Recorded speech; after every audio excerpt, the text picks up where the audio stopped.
Bom dia, meus queridos. Então, para mais uma aula aí, continuar falando sobre magnetismo, agora, na verdade, sobre eletromagnetismo, né, como a gente já estava falando nas outras aulas. Então, hoje a gente vai estudar a lei de Faraday e a lei de Lenz e Faraday, ou só a lei de Lenz, tá? A gente vai ver a diferença, mas não se preocupe que as duas são bem parecidas, né? Então, vou começar aqui a nossa aula, vou começar com uma simulação para vocês entenderem o que é essa lei de Faraday, tá? Eles perceberam, né? Então a gente estudou a bobina, né? Então isso aqui é naquela bobina que a gente estudou, o solenoide, tá? E eles perceberam que quando eu variava o campo magnético, quando eu aproximava ou afastava o ímã dessa bobina, né? Vou colocar aqui para vocês verem. Estava falando, mas vocês não estavam vendo a minha tela. Deixa eu colocar aqui para ver a tela. Tela inteira. Permitir.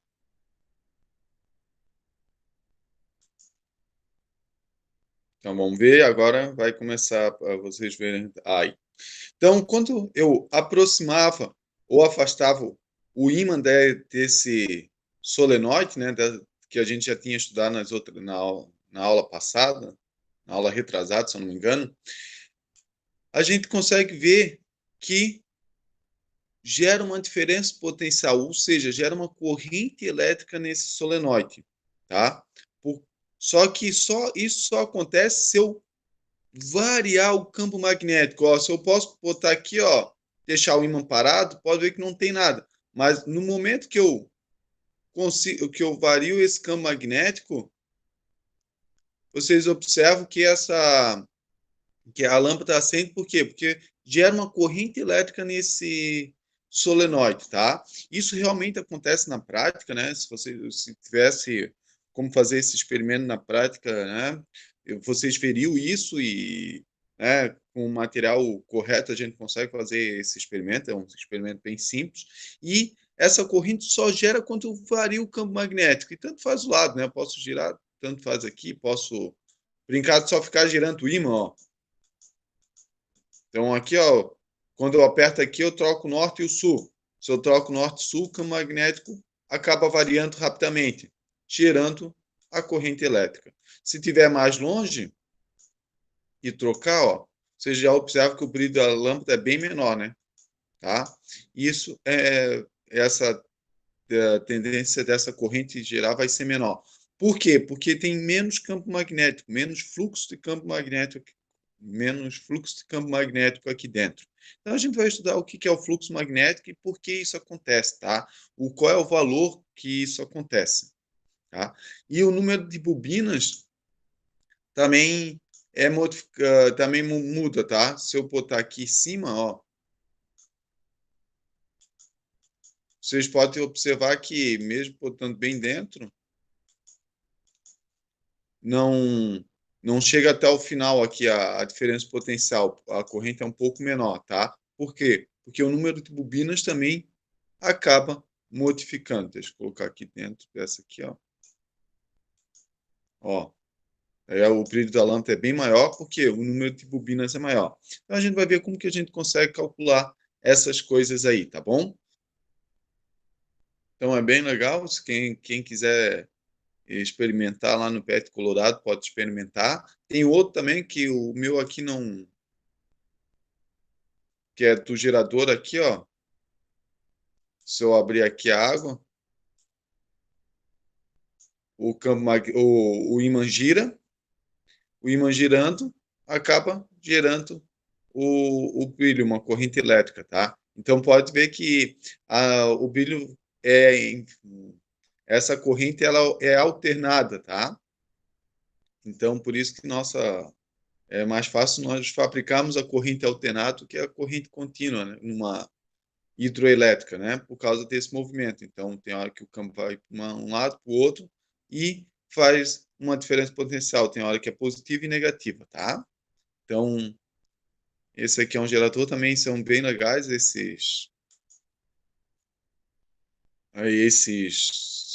simulador aqui, se quiser brincar, é bem legal, eu recomendo, tá? para entender realmente como que funciona essas coisas aqui.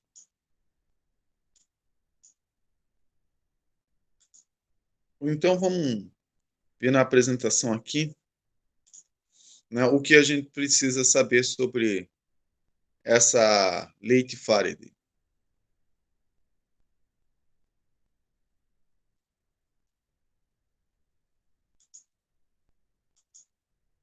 Então, a primeira coisa que a gente precisa saber é o fluxo magnético. Por que o fluxo magnético?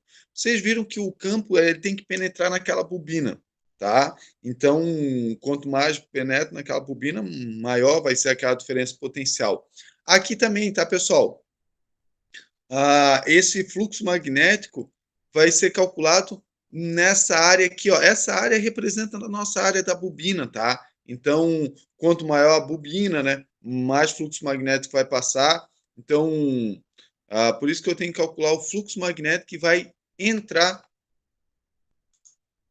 na bobina, tá? Então, eu tenho que calcular qual é o fluxo magnético que entra aqui para a gente conseguir calcular qual é a diferença potencial. Então, primeiro vamos calcular esse fluxo magnético, tá?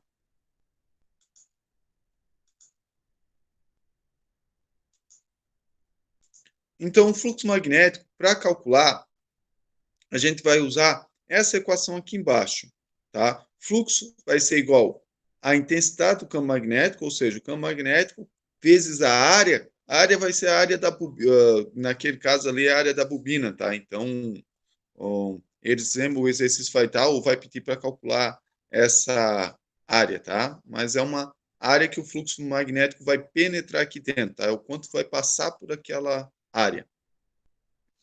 Vezes cosseno de θ. Quem é o θ? O θ é o ângulo entre o campo magnético e a normal, tá?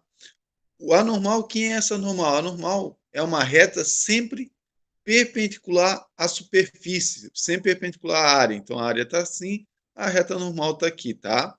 Se eles tiverem assim, a área aqui e o campo magnético assim, né, a normal, o ângulo entre eles, né, entre a normal e o campo magnético vai ser zero, tá? Né? Então, depois eu vou, no próximo caso, vai ter uns exemplos mostrando, né, esse campo, esse θ igual a zero, tá? Mas o importante é que a gente saiba que o fluxo magnético vai depender da intensidade do campo magnético, né, da área da superfície e do ângulo entre o campo magnético e a normal, tá? Nós temos alguns casos especiais, né, que é o fluxo magnético, no caso particular, onde θ é igual a zero, né, ou seja, as linhas estão passando perpendicularmente à área. Né, então, o ângulo aqui entre a normal, o que está aqui em vermelho, e o campo magnético, vale zero. Então, o fluxo, né, cosseno de zero é 1, então o fluxo magnético é só a intensidade vezes a área. Tá? E um outro caso muito importante é o caso que essa área está paralela às linhas de campo, ou seja, a normal está perpendicular às linhas de campo. Então, o que acontece? Não tem nenhuma linha de campo entrando nessa área. Né? Então, se fosse um fluxo, nada entrava, porque está passando rente, né? Está passando por cima e não está penetrando nessa área. Então, o fluxo magnético vai ser quanto? Vai ser nulo. Por quê? Cosseno de 90 graus é zero. Qualquer número vezes zero é zero. Então, o fluxo, nesse caso aqui, ó, é zero. Tá? Então, esses dois casos são particulares e facilitam um pouco na hora de a gente calcular, tá? Porque às vezes pode ser que está escrito que a área está perpendicular ao campo magnético. Então, a gente sabe que é esse caso. Né? A área está paralela ao campo magnético. É esse caso. Tá? O vetor normal está perpendicular ao campo magnético. Então, se eu falar agora vetor normal, perpendicular ao campo magnético, eu estou falando desse caso aqui, ó, do fluxo nulo. Agora, se eu falar que o vetor normal está paralelo ao campo magnético, estou falando desse caso aqui, ó, que tem o maior fluxo magnético, tá? Então, e agora a gente tem a lei de Faraday, tá? Que vai relacionar esse fluxo magnético com a diferença potencial. Então, a gente vai relacionar o quanto, né, de fluxo entrou nessa bobina e quanto gerou de quando se gerou a força eletromotriz, né? Essa diferença potencial que a gente vai chamar de força eletromotriz, tá bom? E essa relação é dada por essa expressão aqui, ó. Força eletromotriz é igual à variação do fluxo magnético sobre a variação do tempo. Então está tudo aqui escrito, né? A delta φ, né? Que é a variação do fluxo, delta T é a variação do tempo, e o Ezinho aqui é a força eletromotriz. E essa outra formulazinha aqui, ó, isso aqui é quando eu só tenho uma espira. Quando eu tenho inúmeras espiras, eu tenho que multiplicar pelo valor do N. Por que isso? Porque o N está multiplicando. Então, em vez de ter uma área aqui, eu tenho inúmeras áreas. Então, por isso que eu multiplico aqui pelo valor do N, que é o número de espiras, tá? Então, a força eletromotriz vai ser N vezes ΔΦ sobre ΔT, tá? Professor, mas por que entra o ΔT? ΔT entra aqui, ó, por esse caso, ó. Vamos botar aqui bem longe, ó. Se eu ir aproximando devagarzinho,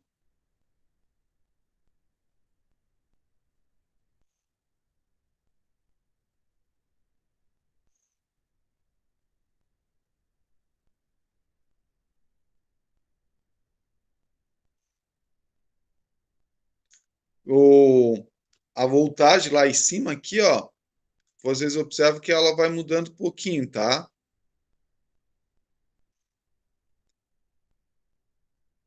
Agora, se eu fizer rápido, ó,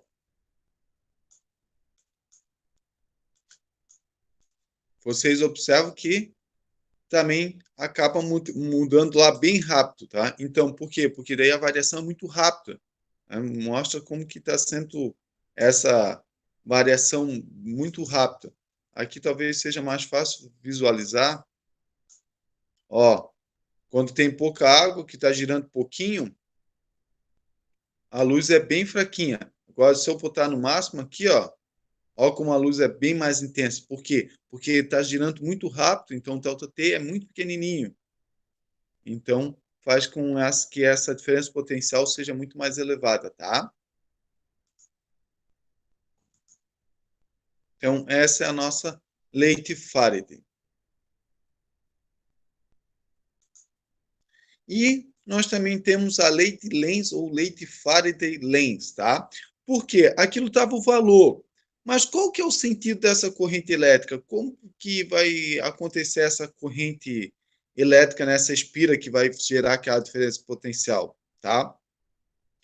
Ela vai depender de algum fator. Então, ali está a descrição, né? Então, o sentido da corrente elétrica induzida é tal que o campo magnético por ela produzido sempre se opõe à variação do campo magnético que a originou.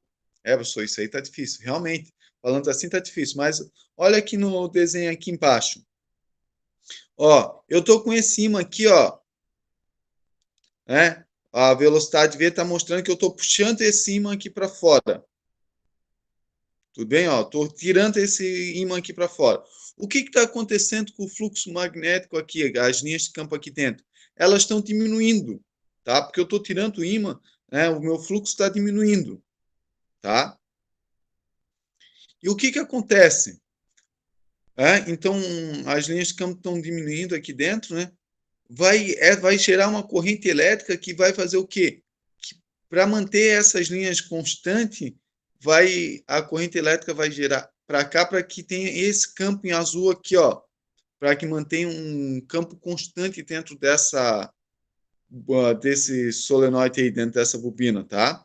Diferente se eu estiver empurrando. Se eu empurrar, as linhas de campo vão aumentando dentro dessa bobina, né? Então, estou empurrando, as linhas de campo vão aumentando. Então, isso aqui vai gerar um campo magnético para que essas linhas de campo não aumentem, por isso que ela vai gerar aqui. Então, como ele falou aqui, ó, é tal que o campo magnético por ela produzir sempre se opõe à variação do campo magnético. Então, se eu tento diminuir esse campo magnético, ele vai gerar um campo magnético que tenta manter esse campo magnético constante. Aqui, se eu tento aumentar esse campo magnético, ele vai gerar um campo magnético aqui na minha bobina para diminuir esse campo magnético, para deixar ele sempre constante, tá? Então, por isso que ele fala que sempre se opõe à variação do campo magnético que a originou, tá? Então, aqui é a corrente, tá? E não esqueça, tá? A gente aplica sempre a mão, tá? A regra da mão direita. Eu sei que no outro vídeo eu estou lá fazendo um monte de malabares, tá? Com a mão, mas para tentar ensinar vocês a regra da mão direita aqui. Então, aqui também se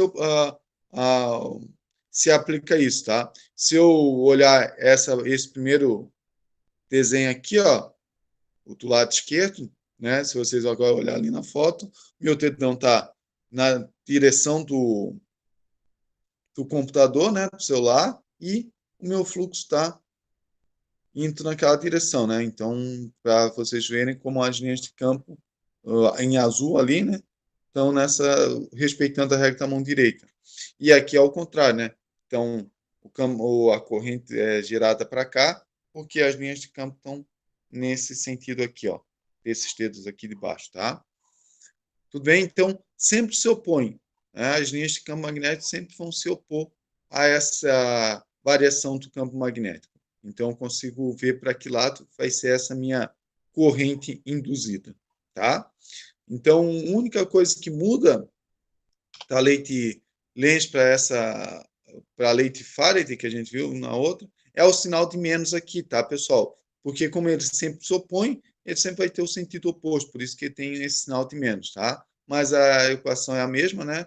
A força eletromotriz vai ser igual a menos a variação do campo magnético sobre ΔT. Ah, professor, se eu tiver 20 espiras, daí não esquece de colocar o N aqui, né? N é igual a 20, então é só multiplicar isso aqui por 20, tá bom? Essa é a nossa lei de Faraday-Lenz, tá? Vou fazer aqui um exercício com vocês, tá? Primeiro, ó, determine o fluxo magnético em Weber, tá? Então, a unidade do fluxo magnético no sistema internacional é Weber, que é Tesla por metro quadrado, tá? Sobre uma espira quadrada com um lado de 20 centímetros sob influência de um campo magnético perpendicular à reta normal ao plano dessa espira e de módulo sem Tesla. Então, aqui, ó, o que eu teria que fazer? Calcular a área dessa espira, né? Daí pegar a nossa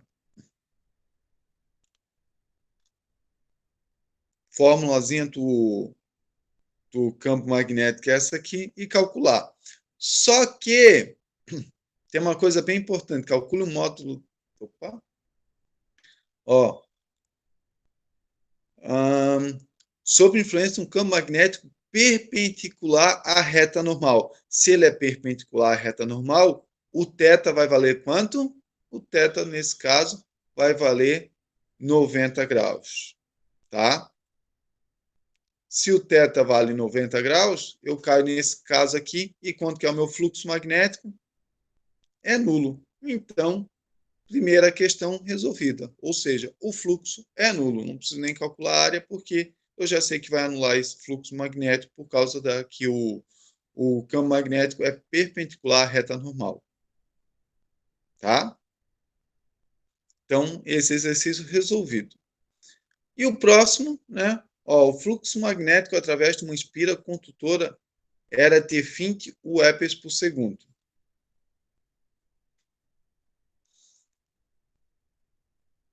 Após o intervalo de tempo de 2 segundos, esse fluxo torna-se nulo, devido à rotação do plano da espira. Calcule o módulo da força eletromotriz induzida durante essa rotação. Então, esse era o fluxo, né? Era de 20. E depois de 2 segundos ele ficou zero. Então, qual foi a minha variação do fluxo magnético nesse caso aqui? Ó? De 20 para zero, a minha variação. Deixa eu voltar aqui. A minha variação do fluxo. Ah, pegar aqui, ó.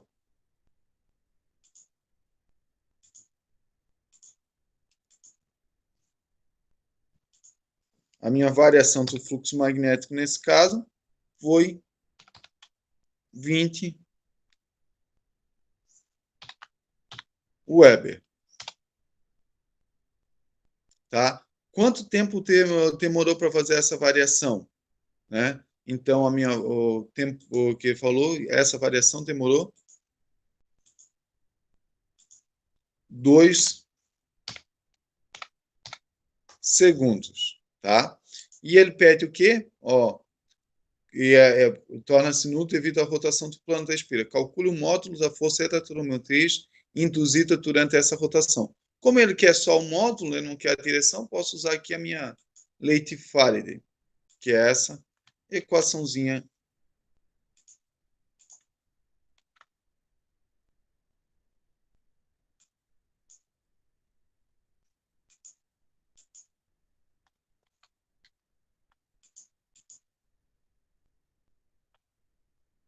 Essa equaçãozinha aqui.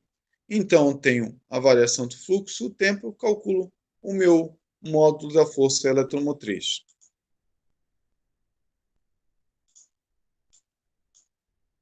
Ou seja,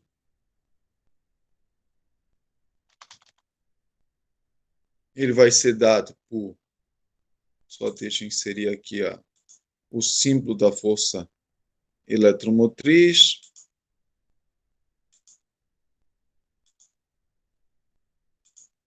Vai ser igual a 20 dividido por 2, tá? 20 dividido por 2 a gente sabe que vai dar 10. Vou botar aqui junto, tá? 10 volts, tá? Tá tudo no sistema internacional, o web e segundo, né? Então, ou pode deixar o web sobre segundo, ou pode colocar diretamente volts aqui. Então, a minha força eletromotriz, né, gerado por essa rotação dessa espira aqui é de 10 volts, tá? Então, pode ver que são exercícios simples, mas tem que entender bastante do assunto para conseguir resolver eles, porque a gente, né, tem que entender essa teoria que está por trás, tá bom? Então, fiz 12 exercícios aí, né, espero que tenham gostado, que tenham entendido sobre o assunto, tá? Vou deixar uma lista de exercícios para vocês, qualquer dúvida é só enviar para mim, tá bom? Um grande abraço a todos e fiquem bem.